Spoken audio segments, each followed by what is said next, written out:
এই জন্য বিরাদর ইসলাম আপনি কি করে চিনবেন 72টি ফিরকা জাহান্নামী কেন হবে? এখন তো কথা, এখন ফাতোয়া উল্টো দিকে হাওয়া যেমন চলে না বলে না, ওরকম উল্টো দিকে ফাতোয়া চলছে। সুন্নাতি ব্যক্তিকে বলা হচ্ছে বিদাতি, হচ্ছে কি হয় না বাবা? কিন্তু আলহামদুলিল্লাহ আমরা রাসূল পাককে মহব্বত করি, আমরা নবীর মহব্বতে কিছু জিনিস করি, তাই আমাদেরকে বলা হয় বিদাতি। কি জিনিস করি? রাসূল পাকের মহব্বতে মাঝে মাঝে দাঁড়িয়ে সালাম পড়ি, রাসূল পাক সাল্লাল্লাহু আলাইহি সাল্লামের মহব্বতে নবী পাকের জন্মদিন পালন করি। এই কিছু কিছু জিনিস নবীর মহব্বতে বিরুদ্ধ আঙুল চুমুন দিয়ে চোখে লাগে, নবীর নামকে চুমুন দিই। এই কিছু মহব্বত করার জন্য কিছু লোক দলিল দেয়। কি দলিল দেয়? এইগুলো যে তোমরা করে নবীকে সম্মান করছো, এইগুলো কি নবী করতে বলেছেন? ইসলাম চলবে নবীকে দিয়ে। যেই আমল নবী থেকে প্রমাণিত নাই, ওই আমলকে ত্যাগ করতে হবে। ভাই দলিল কি? বুখারীর হাদিস। হাদিসটি কি? আম্মা জান আয়েশা সিদ্দিকা রাদিয়াল্লাহু তাআলা আনহা বলছেন, যেই আমল রাসূলুল্লাহ থেকে প্রমাণিত নাই, রাসূল পাক বলেছেন ওই আমল রদ করতে হবে, বাদ দিয়ে দিতে হবে। বুখারীর হাদিসে শব্দ আছেন আমরেনা।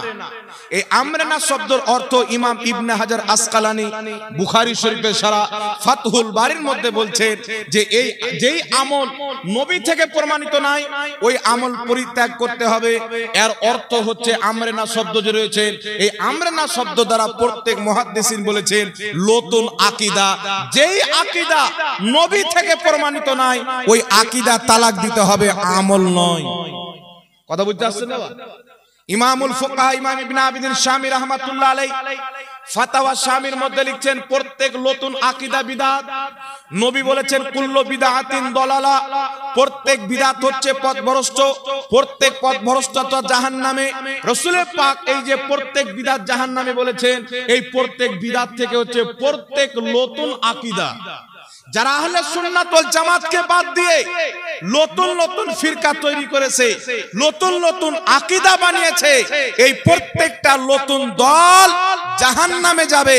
আমার আপনার নবী ওটাই বুঝিয়েছেন, একটু জোরে বলতে হবে সুবহানাল্লাহ। এখন কোন ব্যক্তি যদি বলে হুজুর না আমল, তো আমি আপনাকে একটি দলিল দিচ্ছি, একটু লক্ষ্য করে শুনেন। ইমাম বুখারী রাহমাতুল্লাহ আলাইহি দেখছেন হুজুর বসে আছেন, শেখ সাহেব, ইনি বুখারী শরীফ পড়াচ্ছেন, আমার ওস্তাদকেও ইনি পড়িয়েছেন। দাদু বলেন না তো, দাদা ওস্তাদ। আর অনেক আছে ইনার ছাত্র, আর ছাত্র আমি ছাত্র, এরকম লোক আমি দেখেছি। বুঝতে পারছেন কিনা? ইনি বুখারী শরীফ পড়ান মাদ্রাসায় দীর্ঘদিন থেকে, দেখছেন বয়স্ক হয়ে গেছেন, বুখারী শরীফ পড়াচ্ছেন। এই বুখারী শরীফ যখন ইমাম বুখারী লিখতে আরম্ভ করলেন, তো ইমাম বুখারী রাহমাতুল্লাহ আলাইহি প্রত্যেকটি হাদিস লেখার পূর্বে সুন্নাত তরিকাতে একবার গোসল করতেন, 2 রাকাত নামাজ পড়তেন। একটু সুবহানাল্লাহ বলেন না? লক্ষ্য করে মাসলাটা বুঝেন বাবা। ইমাম বুখারী রাহমাতুল্লাহ আলাইহি যেই কিতাবটা হচ্ছে বুখারী শরীফের পর সবচাইতে বেশি গ্রহণযোগ্য এবং ফজিলতপূর্ণ কিতাব, ইমাম বুখারী শরীফ লিখতে আরম্ভ করলেন। প্রত্যেকটা হাদিস লেখার পূর্বে একবার গোসল করতেন, 2 রাকাত নামাজ পড়তেন, একটা হাদিস লিখতেন। এখন আপনাদের কাছে আমার প্রশ্ন, যত দুনিয়াতে আলিম ওলামা আছে আপনি জিজ্ঞাসা করবেন, যে ইমাম বুখারীকে জিজ্ঞাসা করেন যে নবী পাক কি বলেছেন যে আমার যখন হাদিস লিখবে, তো আমার হাদিস লেখার পূর্বে একবার গোসল করবে আর 2 রাকাত নামাজ পড়বে, তারপর একটা হাদিস লিখবে, আবার গোসল করবে, আবার 2 রাকাত নামাজ পড়বে, আবার একটা হাদিস লিখবে। এরকম তো নবীর কোনো হাদিস নাই, এরকম কোন সাহাবাও করেননি। সাহাবায়ে কেরাম তো কোরআন যখন লিখে একত্রিত করেছেন, ওই সময় তো তিনারা পূর্বে গোসল করে 2 রাকাত নামাজ পড়ার পর করেননি। সাহাবা যখন নবী পাকের প্রতি ওহী অবতীর্ণ হতেন, কাতিবে ওহী হযরতে সাইয়েদনা আমিরে মুআবিয়া রাদিয়াল্লাহু তাআলা আনহু, আরো অনেক সাহাবী যিনারা ওহীগুলোকে লিখতেন, কেউ আপনার পাথরে লিখতেন, কেউ আপনার গাছে লিখতেন। ওইগুলো লিখার পূর্বে, কোরআন পাক লিখার পূর্বে, ওহী লিখার পূর্বে নবীর মুখ দিয়ে ডাইরেক্ট শুনে কোরআন আল্লাহর কালাম লিখতেন না, গোসল করতেন পূর্বে ওই, আর না 2 রাকাত নামাজ পড়তেন। কিন্তু বুখারী শরীফ ইমাম বুখারী ডাইরেক্ট নবী থেকে শুনেননি, তিনি তিনার ওস্তাদ থেকে শুনেছেন, উনার ওস্তাদ থেকে শুনেছেন, উনার ওস্তাদ থেকে শুনেছেন, উনার ওস্তাদ নবী পাক থেকে শুনেছেন। কয়েকটি আপনার সিঁড়ি চলে যাওয়ার পর ইমাম বুখারী নবী পাকের হাদিস শুনছেন, লিখতে বসছেন। তো একবার গোসল করছেন, 2 রাকাত নামাজ পড়ছেন। জিজ্ঞাসা করেন, হে ইমাম বুখারী রাহমাতুল্লাহ আলাইহি, আপনি বলেন নবী পাক বলেননি আমার হাদিস যখন লিখবেন গোসল করবেন, 2 রাকাত নামাজ পড়বেন, তারপরে একটা হাদিস লিখবেন? কোন সাহাবী থেকে প্রমাণ পাওয়া যায় না। আপনার পূর্বের মুহাদ্দিস ইমাম ইবনে আবি শাইবা, ইমাম আব্দুর রাজ্জাক সানআনী, ইমাম মালিক, ইমাম মুহাম্মদ, ইমাম আযম আবু হানিফা, ইমাম আহমদ ইবনে হাম্বল, ইমাম মালিক, ইমাম শাফি, আপনার পূর্বের যত মুহাদ্দিস ছিলেন, কেউ আপনার দাদা ওস্তাদ, কেউ আপনার পরদাদা ওস্তাদ, কেউ আপনার পরদাদারও ওস্তাদ, ইনারা যখন হাদিস লিখতেন ইনারা গোসল করতেন না, 2 রাকাত নামাজ পড়তেন না, নবীর হাদিস বলে লিখে। তো আপনি কেন লিখলেন? আপনি কেন এই কাজ করলেন? তো ইমাম বুখারী রাহমাতুল্লাহ আলাইহি এই আমল থেকে একটাই মাসলা বের হবে। ইমাম বুখারী বলছেন, আমি নবী মুস্তাফার হাদিস লিখতে আরম্ভ করলাম, একবার গোসল করে 2 রাকাত নামাজ পড়তাম, একটা হাদিস লিখতাম। আমি ইমাম বুখারী ভাবলাম আমি দুনিয়ার কোনো বাদশার কথা লিখি না, দুনিয়ার কোনো নেতার কথা লিখি না, আমি মুহাম্মদ রাসূলুল্লাহর কথা লিখতে আরম্ভ করেছি। আমি 2 রাকাত নামাজ পড়ে একবার গোসল করে একটা হাদিস এই জন্য লিখেছি, এটা আমি আমার নবীর মহব্বতে করেছি। বল সুবহানাল্লাহ।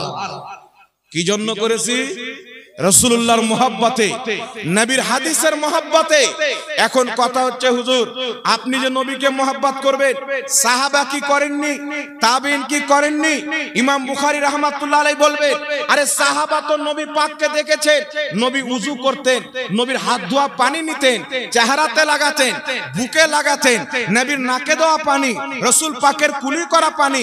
সাহাবায়ে কেরাম তো আরো অন্তর থেকে এত নবীকে মহব্বত করতেন, নবীর নাক পরিষ্কার করা পানি পর্যন্ত জমিনে ফেলতে দিতেন না। নবীর থুতু মুবারক হাতে নিয়ে চেহারাতে লাগাতেন, কলিজাতে লাগাতেন। আমি ইমাম বুখারী নবীকে দেখিনি, নবী মুস্তাফার হাদিসের সম্মান করে প্রমাণ করে দিয়েছি। যদি সাহাবীর কাতারে থাকতাম, নবী মুস্তাফার ওই রকম সম্মান করতাম যেই রকম প্রত্যেক সাহাবা করেছেন। জোরে বল সুবহানাল্লাহ। কথা বুঝে আসছে কি আসে না বাবা? এখন কেউ যদি বলেন নবী পাক করতে বলেননি, তো করবেন কেন? তো ইমাম বুখারী ওটা করেছেন যেটা নবী করতে বলেননি, সাহাবাও করেননি, তাহলে তাদের ফতোয়া অনুযায়ী ইমাম বুখারী বিদআতি না? কি বলেন? তাদের কথা অনুযায়ী ইমাম বুখারী হচ্ছেন বিদআতি। তাহলে তিনাদের কর্তব্য হলো বুখারী শরীফ পড়া বন্ধ করতে হবে, না কি বলেন বাবা? জোরে বলেন। তিনাদের কর্তব্য হলো বুখারী পড়া বন্ধ করতে হবে, আর না হলে মানতে হবে নবীর মহব্বতে কেউ যদি এমন কাজ করে পূর্বে হয়নি, কাজটি এমন যেই কাজে সুন্নাত মিটে না, কোরআনের বিরোধে হয় না, ইজমা ও কিয়াসের বিরুদ্ধে যায় না, শরীয়তের ক্ষতি হয় না, বরং উপকার হয়, কাজটি যদি ভালো থাকে, পূর্বে না হয়ে থাকে, মুসলমান নবীর মহব্বতে করে, আল্লাহ সেই মহব্বতে তাদেরকে সওয়াব দান করবে। জোরে বলতে হবে সুবহানাল্লাহ। কথা বুঝতে পারছেন কি পারেন না বাবা? এই জন্য বাবা রাসূল পাক সাল্লাল্লাহু আলাইহি ওয়াসাল্লামের মহব্বতের নাম হচ্ছে ঈমান। আর কিছু লোক ফাতোয়া লাগাতে ব্যস্ত, ও নিজে কিছু করবেন না, আপনাকে করতেও দিবে না, নিজে কিছু করবেন না, করতেও দিবে না। গতবার রবিউল আউয়ালে একজন ব্যক্তি আমার মাদ্রাসাতে আসলেন, রবিউল আউয়ালের আগা দিন আসার পরে বলছেন, হুজুর 12ই রবিউল আউয়ালে নবী জন্মগ্রহণ করেছেন আর এই দিনে নবী ইন্তিকাল করেছেন, তাহলে আপনারা খুশিটা লিখছেন, তো কান্নাটা কেন নেন না? নবী ইন্তিকাল করেছেন তো এটা তো দুঃখের খবর, আর নবী এসেছেন এটা খুশির খবর, তাহলে একদিনই দুটো, তো আপনারা শুধু খুশিটা লিখছেন, দুঃখটা কেন নেন না? তো আমি ওকে বলছি, আপনি কোনটা নিয়েছেন? আপনি কোনটা নিয়েছেন? তো চুপচাপ। আমি বলছি যে আমরা তো জন্মেরটা নিয়েছি, খুশিটা নিয়েছি, তা আপনারা কমপক্ষে কান্নাটা তো নেন না, কি বলেন বাবা?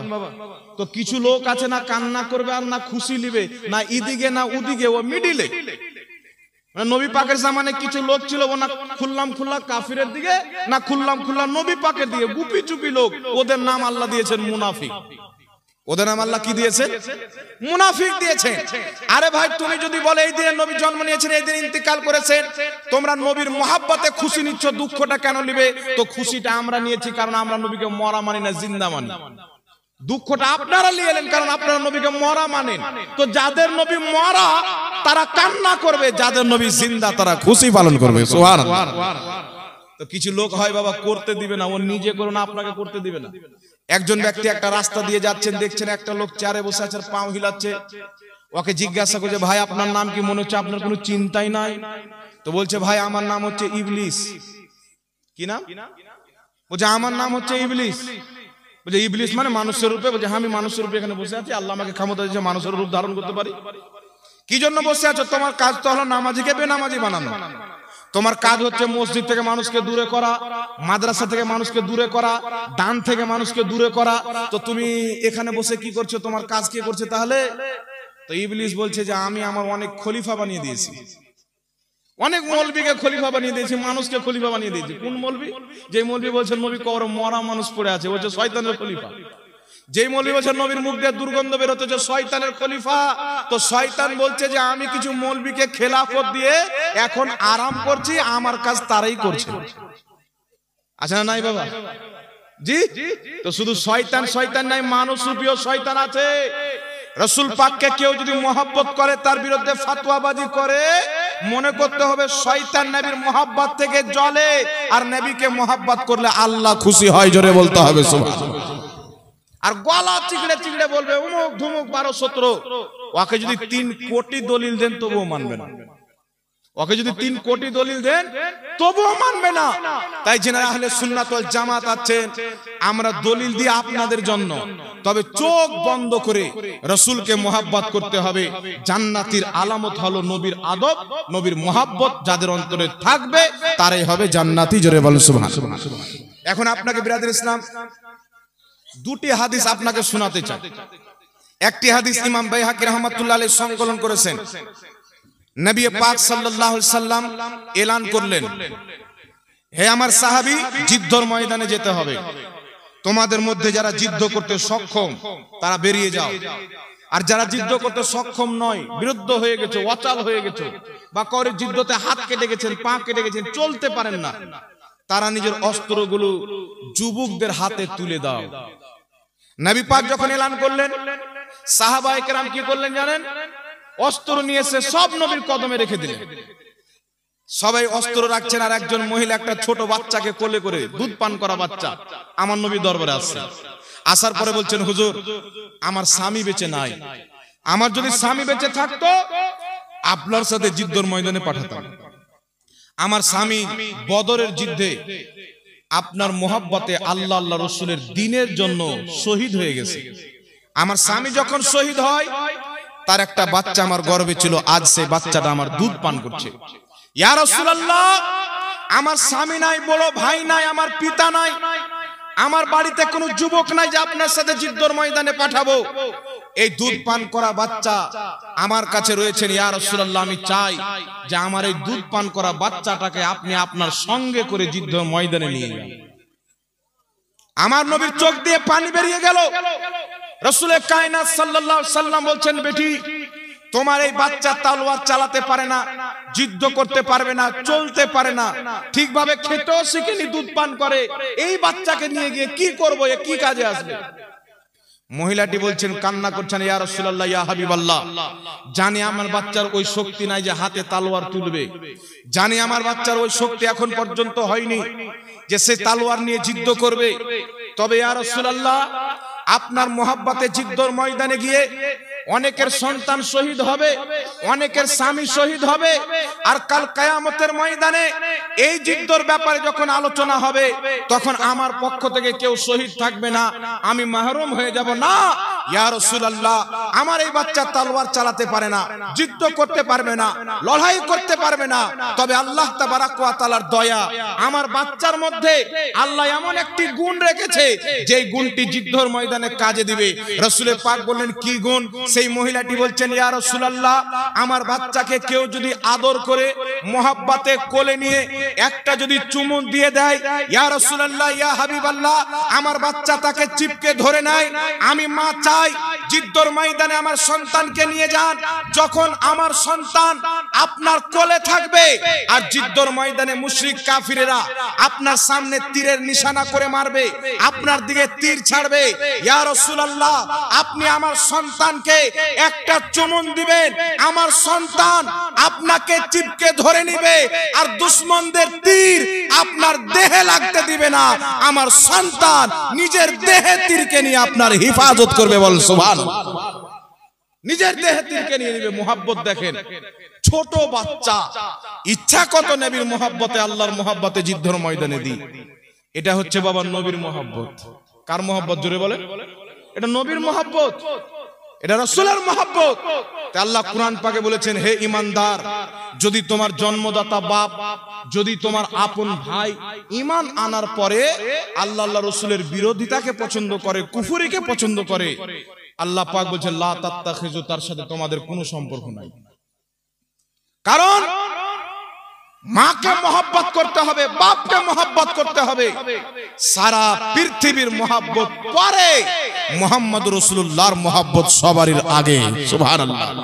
তাই রাসূল পাক বলছেন, বুখারী মুসলিমের হাদিস, রাসূলে কায়নাত বলছেন লা ইউমিনু আহাদুকুম হাত্তা আকুনা আহাব্বা ইলাইহি মিন ওয়ালিদিহি ওয়া ওয়ালাদিহি ওয়ান নাসি আজমাইন।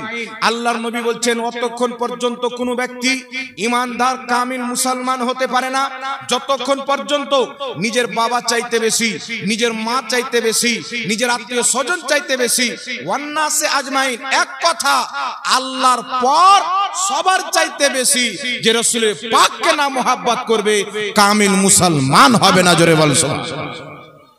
কথা বুঝতে পারছেন কি পারেন না বাবা? একটা হাদিস আর শোনাবো বলেছিলাম, যেটা ইমাম বাইহাকি সংকলন করেছেন। হযরতে আবু উবাইদা রাদিয়াল্লাহু তাআলা আনহু জিদ্দর ময়দানে গেছেন। কাফির মুশরিকদের লড়াই হচ্ছে, জিহাদ আর মুসলমানদের। আর তিনার বাপ জাররা তিনিও গেছেন। আবু উবাইদা সাহাবী, তিনার বাপ হচ্ছেন কাফির। উনার বাপ জাররা কাফিরের পক্ষে এসেছে, নবীর বিপক্ষে, আর আবু উবাইদা কাফিরের বিপক্ষে, নবীর পক্ষে গিয়েছে। লড়াই চলতে আছে, লড়াই চলতে আছে। জাররা অনেক শক্তিশালী পাহলমান ব্যক্তি ছিল, যাকে পাহলমান বলা হয়। 10 জন 20 জন তার সাথে লড়াই করে পারত না, একা 10-20 জনকে কামিয়ে মানে হারিয়ে দিত। জিদ্দর ময়দানে গিয়েছেন হযরত আবু উবাইদা, লড়াই করছেন। তিনার বাপ জাররা লড়াই করছেন, উনি কাফিরের পক্ষ থেকে, ইনি মুসলমানের পক্ষ থেকে। লড়াই যখন চালু, হযরতে আবু উবাইদা লড়াই করতে করতে চেয়ে দেখছেন তিনার বাপ জাররা অনেক সাহাবাকে শহীদ করে দিচ্ছে। হযরতে আবু উবাইদা দৌড় দিয়ে নবীর দরবারে, ইয়া রাসূলুল্লাহ আমার বাপ অনেক বড় পাহলমান, আমার বাপের কেউ মোকাবিলা করতে পারবে না, আপনি আমাকে অনুমতি দেন, আমি আমার বাপের মোকাবিলাতে যাব। কারণ আমি তালোয়ার চালাতে শিখেছি আমার বাবার কাজ, যুদ্ধ করতে শিখেছি আমার বাবার কাজ। আমার বাপ কিভাবে তালোয়ার চালায়, কিভাবে যুদ্ধ করে, কিভাবে অস্ত্র চালায়, আমার সব জানা আছে। তার মোকাবিলা যদি করতে পারি আমি আবু উবাইদা করতে পারবো। হুজুর আপনি আমাকে অনুমতি দেন। আমার আপনার নবী বললেন, না, তুমি তোমার বাপের সামনে যেও না। কারণ যদি তুমি তোমার বাপের সামনে চলে যাও, তাহলে কালকে মুনাফিকরা বলবে কি মুহাম্মদ সাল্লাল্লাহু আলাইহি ওয়াসাল্লাম এমন একটি দিন নিয়ে এসে বাপ বাটাতে লড়াই করায়, বাপ বাটাতে মারামারি করায়, ইসলামকে বদনাম করবে, গুজব ছড়াবে, মুস্তাফার ধর্ম বাপ বাটাতে মারামারি করায়। তাই আমার আপনার নবী নিষেধ করে দিলেন। হযরতে আবু উবাইদা এসে লড়াই করছেন। আবার কিছুক্ষণ পর চেয়ে দেখছেন তিনার বাপ জাররা বড় বড় সাহাবীকে শহীদ করে দিচ্ছেন। হযরতে আবু উবাইদা সহ্য না করতে পেরে ঝাঁপিয়ে বাপের সামনে চলে গেছেন। বাপের সামনে লড়াই করতে করতে এমন একটি তীরের নিশানা বানিয়েছেন, তিনার বাপের গর্দান কেটে জমিনে ফেলে দিয়েছেন। আপন বাপকে হত্যা করলেন, জাররা মরে গেল। হযরতে আবু উবাইদা নিজের হাঁটুকে জমিনে ফেলে চিৎকার মেরে কান্না করছেন। সাহাবী এসে বলছেন, আবু উবাইদা, রাসূলে কায়নাত সাল্লাল্লাহু আলাইহি ওয়াসাল্লাম, রাসূলে কায়নাত সাল্লাল্লাহু আলাইহি ওয়াসাল্লামের সাহাবী বলছেন, আবু উবাইদা বাপকে হত্যা করেছো তাই কান্না করছো। হযরতে আবু উবাইদা বলছেন, না না, আমার নবী নিষেধ করেছিলেন, আমি সহ্য না করতে পেরে বাপের সামনে গিয়েছি। আমি যদি না যেতাম আমার বাপ সাহাবীদেরকে শহীদ করে দিত, তাই আমি বাপের মোকাবিলাতে গিয়েছি। বাপকে মেরেছি তাই কান্না করতেছি না, নবী পাকের কথা রাখতে পারেনি, আমি এই জন্য কান্না করেছি যে রাসূল যদি নারাজ হয়ে যায় আল্লাহ পাকও নারাজ হয়ে যায়। বাবার লাশ সামনে পড়ে আছেন, বাপের জন্য কান্না নয়, আবু ওবাইদা শিক্ষা দিয়েছেন, বাপ যদি রাসূলের গুস্তাখ থাকে সেই বাপ মরে গেলেও কান্না করা যাবে না, আর রাসূল পাকের মহব্বত করনেওয়ালা থাকে বাপের জন্য জীবন দিতে হবে। আর জোরে হবে না সুবহানাল্লাহ। হযরতে আবু ওবাইদা যখন বললেন, সাহাবী বলছেন আবু ওবাইদা চলো, রাসূল পাক নিষেধ করেছিলেন তুমি তো তোমার বাবাকে হত্যা করে দিয়েছো, এখন চলো রাসূলুল্লাহর নিকটে। হযরতে আবু ওবাইদা মাথায় পাগড়ি বেঁধেছিলেন, পাগড়িটাকে খুললেন বাবা। পাগড়িকে খোলার পর হযরতে আবু ওবাইদা রাসূলুল্লাহর দরবারে গেলেন, গলাতে পাগড়ি ঝুলিয়ে মুজরিম সেজে। ইয়া রাসূলুল্লাহ, ইয়া হাবিবাল্লাহ, আপনি নিষেধ করেছিলেন, কিন্তু আমি যদি না যেতাম আমার বাপ অনেক সাহাবীকে শহীদ করে দিত, আমি সহ্য না করতে পেরে বাপের মোকাবিলাতে গিয়ে বাপকে হত্যা করে দিয়েছি। ইয়া রাসূলুল্লাহ, আপনি নারাজ তো হননি? আপনি নারাজ তো হননি? সাহাবা জানেন জমিনের মাটিতে মুহাম্মদ রাসূলুল্লাহ এমন একটি হাস্তি, ইনি যদি নারাজ হয় আল্লাহ নারাজ, আর ইনি যদি রাজি হয়ে যায় আল্লাহ রাজি। একজন পাপীর উপরে যদি মুহাম্মদ রাসূলুল্লাহ রাজি হয়ে যায়, আল্লাহ তাবারাক ওয়া তাআলাও রাজি হয়ে যাবে। জোরে বলেন না সুবহানাল্লাহ। এই রাসূলকে রাজি করার জন্য আল্লাহ পাক কত কিছু করেছেন। মহান রব্বুল আলামিনের নবী আকসার দিকে মুখ করে নামাজ পড়ছেন, রাসূল পাক আসমানের দিকে তাকাচ্ছেন, আবার জমিনে চেহারা করছেন। আল্লাহ বলছেন জিবরিল যাও, কাদ নারা তাকাল্লুবা ওয়াজহিকা ফিস সামাই ফালানুওয়াল্লিয়ান্নাকা কিবলাতান তারদাহা। আল্লাহ পাক ওহী নাযিল করলেন, আয়াত দিয়ে জিবরিল আমিনকে পাঠালেন, মাহবুব বারবার তোমার আকাশে তাকানো আমি আল্লাহ জানি, তুমি চাচ্ছ মসজিদে আকসা কিবলা পরিবর্তন করে যেন কাবাকে কিবলা করে দেওয়া হয়। আল্লাহ বলছেন মাহবুব তুমি জাতি রাজি, আমি আল্লাহ তাতে রাজি, আমি তোমাকে খুশি করার জন্য কিবলা পরিবর্তন করে দিলাম। জোরে বল সুবহানাল্লাহ। কিবলা যে চেঞ্জ হয়েছে না আমার নবীকে রাজি করার জন্য করেছেন। তারপরেও আল্লাহ বলছেন ওয়ালা সাউফা ইউতিকা রাব্বুকা ফাতারদা, হে নবী আমি আপনাকে এত দিব আপনি রাজি হয়ে যাবেন। একটু সুবহানাল্লাহ হবে না? সাহাবা জানেন এই মুহাম্মদ সাল্লাল্লাহু আলাইহি সাল্লাম এমন একজন হাস্তি যাকে রাজি করলে আল্লাহ রাজি হয়ে যাবে, যিনি নারাজ যদি হয়ে যায় আল্লাহ নারাজ হয়ে যাবে। আরে বাপ যদি নারাজ থাকে আল্লাহ রাজি হয় না, মা যদি নারাজ থাকে আল্লাহ রাজি হয় না, তো দুনিয়াকে সৃষ্টি করার যিনি মূল জানে যাহা মুহাম্মদ রাসূলুল্লাহ যদি নারাজ হয়ে যায় আল্লাহ কি করে রাজি হবে? হযরতে আবু ওবাইদা মুজরিম সেজে রাসূলুল্লাহর দরবারে, হুজুর বাপকে হত্যা করেছে, আপনি নারাজ তো হননি? আমার নবীর চোখ দিয়ে পানি বেরিয়ে গেল। রাসূলের পাক চোখ দিয়ে পানি বের করলেন। আল্লাহর নবী বলছেন আবু ওবাইদা তোমাকে এই জন্য নিষেধ করেছিলাম যেন মুনাফিকরা গুজব না ছড়াতে পারে, বদনাম না করতে পারে। মুহাম্মদ রাসূলুল্লাহর ধর্ম ইসলাম, বাপ বাটাতে লড়াই করায়, বাপ বাটাতে জিহাদ করায়, বাপ বাটাতে মারামারি করায়, এই জন্য নিষেধ করেছিলাম। কিন্তু আবু ওবাইদা তুমি তোমার বাপকে আল্লাহ রাসূলের মহব্বতে হত্যা করেছো, তোমার প্রতি আমি মুস্তাফাও রাজি, মুহাম্মদ রাসূলুল্লাহর খোদাও রাজি। জোরে বল সুবহানাল্লাহ। আর একটু জোরে হবে না সুবহানাল্লাহ? হযরতে আবু ওবাইদা রাদিয়াল্লাহু তাআলা আনহু খুশি হয়ে গেলেন, পাগড়িটাকে বাবা গলা থেকে খুলে নিলেন, এইভাবে ঝুলাচ্ছেন আর আল্লাহু আকবার বলছেন আর যেতে আরম্ভ করলেন। আমার আপনার নবী সাহাবীদেরকে বলছেন, সাহাবী জান্নাতি যদি দেখতে চাও আবু ওবাইদাকে দেখো, সে খোদার মহব্বতে, আমি মুস্তাফার মহব্বতে বাপকে হত্যা করেছে, আল্লাহ জাহান্নামের আগুন হারাম করে দিয়েছে। জোরে বলেন সুবহানাল্লাহ। এখন যদি বাপকে অসুখ হয় ট্যাবলেট কিনে না দেন, বাপ যদি দুঃখ করে দুনিয়া থেকে চলে যায়, 5 ওয়াক্তের নামাজি ব্যক্তির প্রতি জাহান্নাম হারাম অতক্ষণ পর্যন্ত যতক্ষণ পর্যন্ত বাপ থাকবে নারাজ। আর এদিকে বাপকে হত্যা করে দিয়েছেন, রাসূল বলছেন আমিও রাজি, খোদাও রাজি, জাহান্নামের আগুন হারাম। তো কি বুঝা গেল?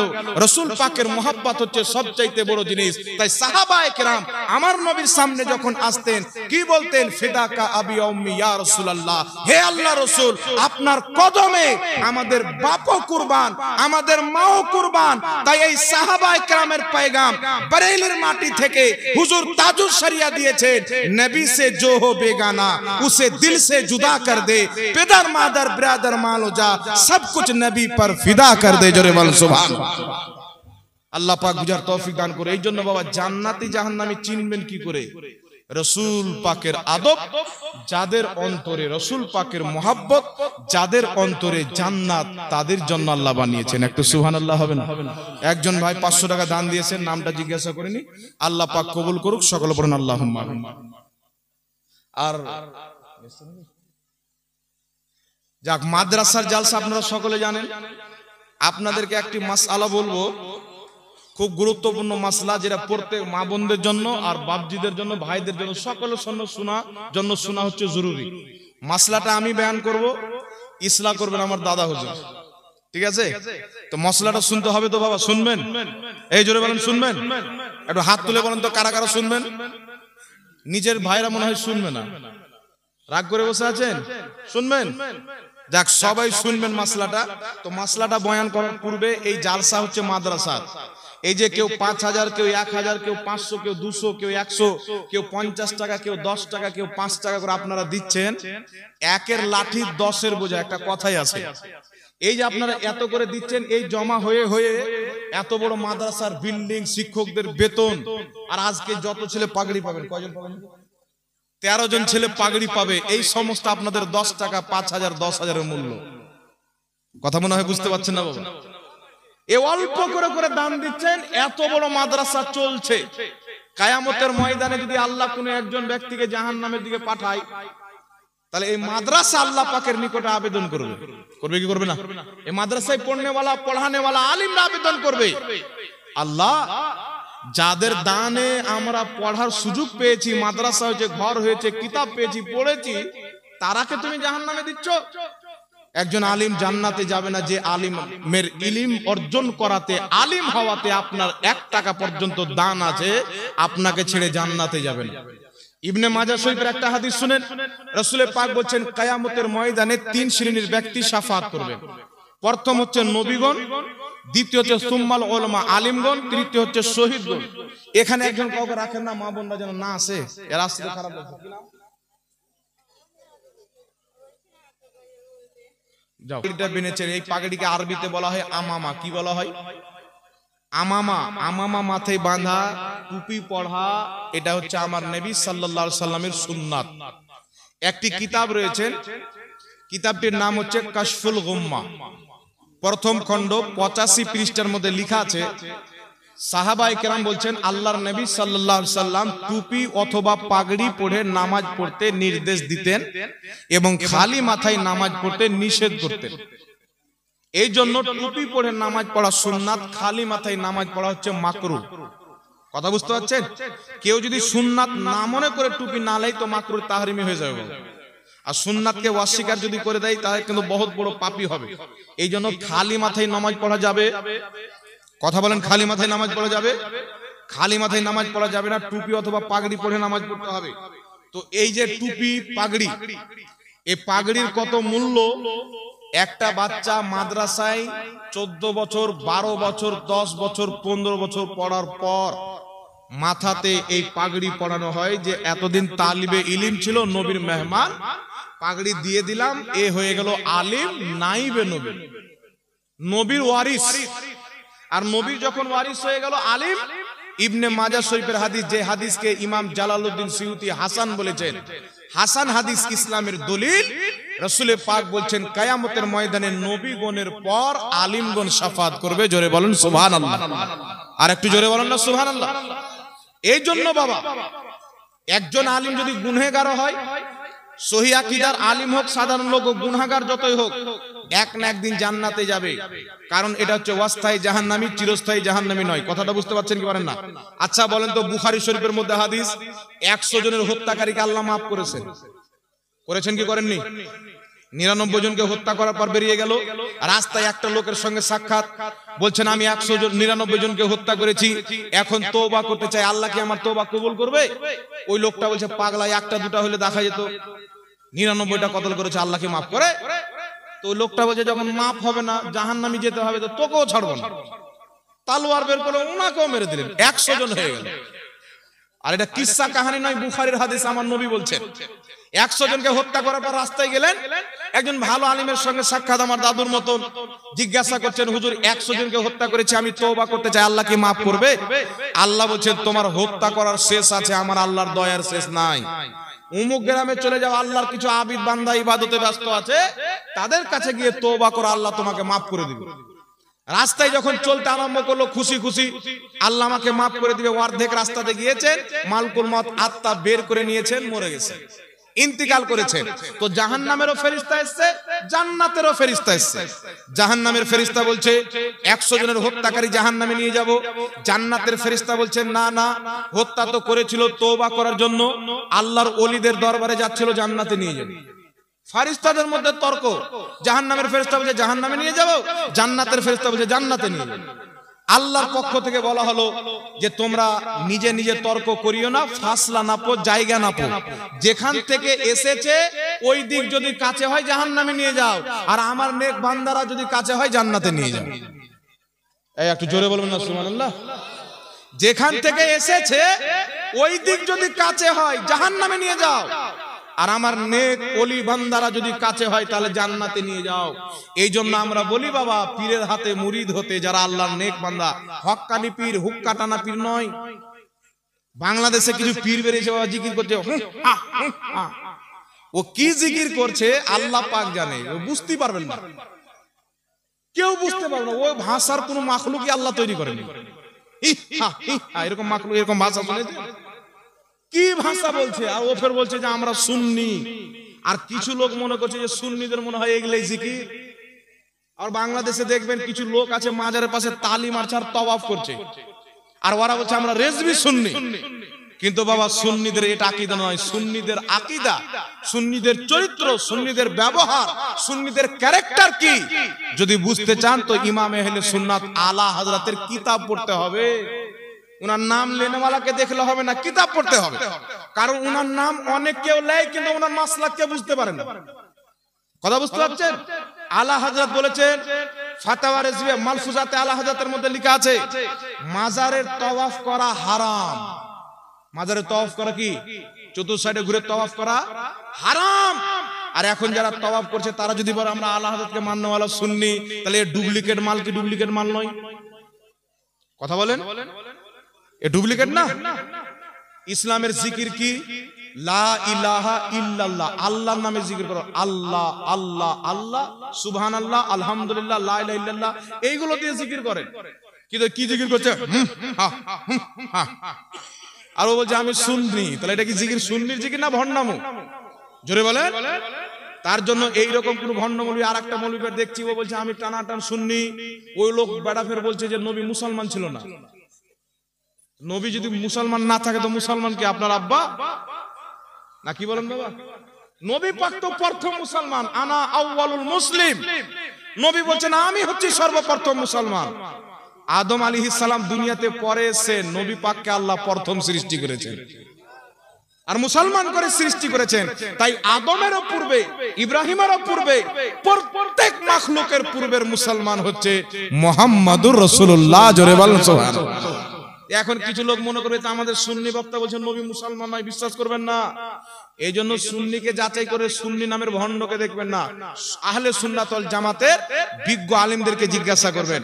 দেখছেন বড় মাদ্রাসা তৈরি করা আছে, আমি আপনাদের সম্মুখে বক্তব্য দিচ্ছি, অনেক লোক হয়তো সোচছে যে এই তো মাদ্রাসায় পড়াচ্ছে ওদের চাইতে বড় আলেম। না বাবা, যারা মাদ্রাসায় পড়ায় না উনাদের ইলম, উনাদের ইলমের সামনে যে আমার ইলমকে, আমিও মাদ্রাসায় পড়াই কিন্তু আমার ইলমকে, এখানকার শিক্ষকের ইলমকে যদি আপনি হিসাব করেন তো 7 সমুদ্রের সামনে 1 ফোঁটা পানি।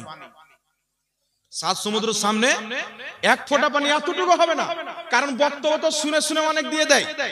অনেক বক্তা আছে এমন করে বক্তব্য দিবে আপনি চোখ দিয়ে তো পানি পড়বে, নাক দিয়েও পানি পড়বে, কিন্তু ওই বক্তার সামনে যদি আপনি বাগদাদি কায়দা খুলে দেন তো পড়তে পারবে না।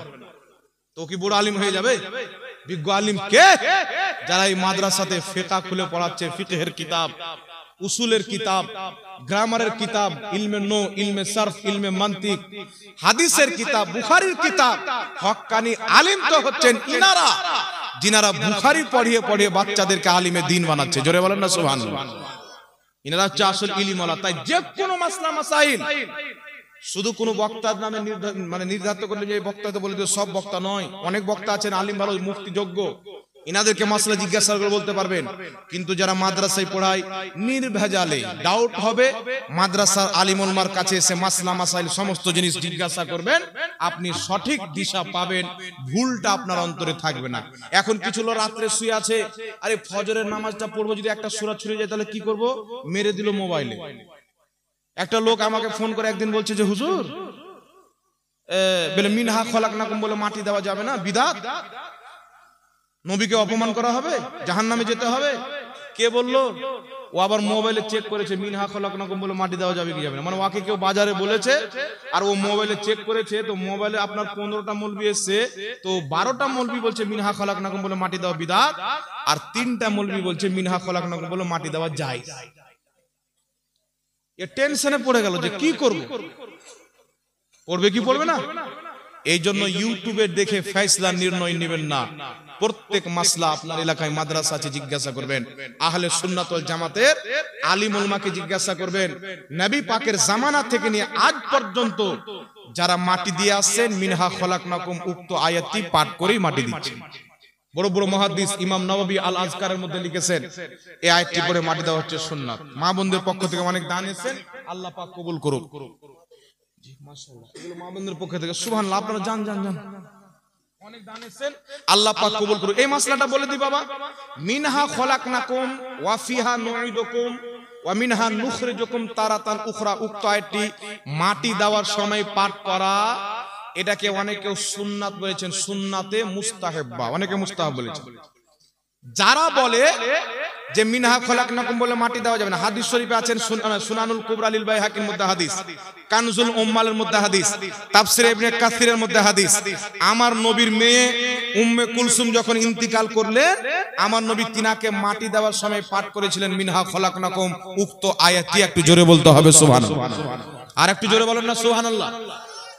কেউ বলতে পারে হাদিসটি জয়ীফ, আমল করা যাবে না, তো আমল করা যাবে কিনা মুহাদ্দিস বলবে না মৌলবি বলবে? এখনকার মুহাদ্দিসরা না বলবে কোন হাদিসে আমল করা যাবে, কোনটাতে যাবে না। যারা বলে মিনহা খলাকনাকুম বলে মাটি দেওয়া বিদআত, তিনাদের সবচাইতে বড় মুফতি মুফতি আজমে সৌদি আরব ইবনে বাজ, সৌদি আরবের সবচাইতে বড় মুফতি। যারা বলে মিনহা খলাকনাকুম বলে মাটি দেওয়া বিদআত, তাদের সবচাইতে বড় মুফতি নিজের কিতাব মাজমুয়া ফাতাওয়ার মধ্যে লিখছেন। তিনাকে প্রশ্ন করা হলো যে মৃত্যু ব্যক্তিকে দাফন করার সময় মিনহা খলাকনাকুম ওয়া ফিহা নুঈদুকুম ওয়া মিনহা নুখরিজুকুম তারাতান উখরা ইনদা দাফান, উক্ত আয়াতটি দাফন করার সময় মাটি দেওয়ার সময় পাঠ করা কি? তো ইনি বলছেন হাজা সুন্নাতুন সুন্নাত। যে মৌলবি বলছে বিদআত, উনার বড় আব্বা বলছে সুন্নাত। তাহলে ভুল কে বাবা বলেন তো? ইমাম নববী রাহমাতুল্লাহ আলাইহি নিজের কিতাব আল আজকারের মধ্যে লিখছেন, প্রথম লোক মাটি দিবেন পড়বে মিনহা খলাকনাকুম, দ্বিতীয় লোক ওয়া ফিহা নুঈদুকুম, তৃতীয় লোক ওয়া মিনহা নুখরিজুকুম তারাতান উখরা, এইভাবে মাটি দিবেন। ইমাম নববী বলছেন এইভাবে মাটি দেওয়া মুস্তাহাব, অতি উত্তম তরিকা, আল্লাহ সওয়াব দান করবে। জোরে বলেন সুবহানাল্লাহ। ইমামুল্লাহ আলী কারি রাহমাতুল্লাহ আলাইহি নিজের কিতাব মিশকাতে সরা মিরকাতের মধ্যে লিখছেন মাটি দেওয়ার সময় উক্ত আয়াতটি পাঠ করা মুস্তাহাব। এই আয়াত পড়ে যারা মাটি দিবে, মাটিটাও নবীর সুন্নাত তরিকাতে হবে এবং আল্লাহ তাদেরকে সওয়াবও দিবে। একটু জোরে বলেন সুবহানাল্লাহ। কিন্তু কিছু বলছে, মৌলবি বলছে বিসমিল্লাহ বলে মাটি দিতে হবে, এই দোয়া পাঠ করা যাবে না। এখন বলেন তো বাবা, ইমাম মুল্লা আলী কারি যিনি মক্কা মদিনার ইমাম ছিলেন, ইমামুল হারমাইন শরীফাইন, ইনি 2.5 লক্ষ হাদিসের হাফিজ। কত লাখ? 2.5 লাখ হাদিস ইনার মুখস্থ ছিল। যেই মৌলবি এখন বলছে এই আয়াতটি পাঠ করে মাটি দেওয়া বিদআত, যদি এই মৌলবির পেটে ট্রাক্টর চাপিয়ে দেন 2.5 লাখ হাদিস বের হবে? 2.5টা হাদিস জানেন না? 2.5টা। তাহলে ই ব্যাটার কথা মানবো না মুহাদ্দিসের কথা মানবো? মুহাদ্দিসের কথা মানবো। হাদিস এবং মুহাদ্দিস যেই দিকে, আহলে সুন্নাত ওয়াল জামাত সেই দিকে। একটু জোরে বলতে হবে সুবহানাল্লাহ। তাই এইগুলো আজকের যেগুলো মৌলবি ফিতনা ছড়াতে চায় সমাজে, 1400 পর 1450 পরে এসে এদের বক্তব্য তালাক দিবেন, যদি টিপতে টিপতে চলে আসে লা হাওলা ওয়ালা কুওয়াতা ইল্লা বিল্লাহ পড়বেন, শুনবেন না। আহলে সুন্নাত ওয়াল জামাতের আলেমদের বক্তব্য শুনবেন। আপনি ওই দলে থাকবেন যেই দল হচ্ছে খাজা মঈনুদ্দিন চিশতির দল, যেই দল হচ্ছে গৌসে আজমের দল, যেই দল হচ্ছে ইমামে আজম আবু হানিফার দল, যেই দল হচ্ছে ইমামে হুসাইনের দল, যেই দল হচ্ছে মুহাম্মদ রাসূলুল্লাহর দেওয়া দল। জোরে বলেন সুবহানাল্লাহ। আল্লাহ পাক বুঝার তৌফিক দান করুন। একজন 100 টাকা আর একজন 200 টাকা দান দিয়েছেন, আল্লাহ কবুল করুক। তো বাবা আরেকটা মশলা যেটা বলেছিলাম, অবশ্যই শুনে যাবেন। মা বোনদের জন্য শোনা জরুরি, আপনাদের জন্য শোনা জরুরি। মাসলাটা কি বলে দেব? বলে দেব, মা বোনরাও শুনবে। তো বলার আগে দেখছেন জুব্বা পাগড়ি বললাম, আমামা নবী পাকের সুন্নাত, মাথার তাজ, এই আমামা আজকে ছেলেদেরকে পড়ানো হবে। আমি চাই আমার মা, আমার বোন, আমার ভাই, আমার বাবারা, একটা আমামার দাম এবং জুব্বার দাম আপনারা আমামা এবং জুব্বার নিসবতে দান করেন, যেন নবীর সুন্নাতের বরকতে আল্লাহ এই দানের ওসিলায় কিয়ামতের ময়দানে আমাদেরকে পার করে দেয়। সুবহানাল্লাহ হবে না? একটা আমলের কারণে আল্লাহ পার করতে পারে কি পারে না? এই জোরে বলেন তো। আপনার একজন আল্লাহর ওলি ছিলেন বাবা হযরতে বিশরে হাফি। হযরতে বিশরে হাফি রহমাতুল্লাহ আলাইহি দারুর ফ্যাক্টরির মালিক ছিলেন। উনার দারুর ফ্যাক্টরি ছিল, দারু তৈরি করতেন। একদিন রাস্তা দিয়ে যাচ্ছেন, তো একটা কাগজ পড়ে আছে, লেখা আছে বিসমিল্লাহির রহমানির রহিম, আল্লাহ পাকের নাম।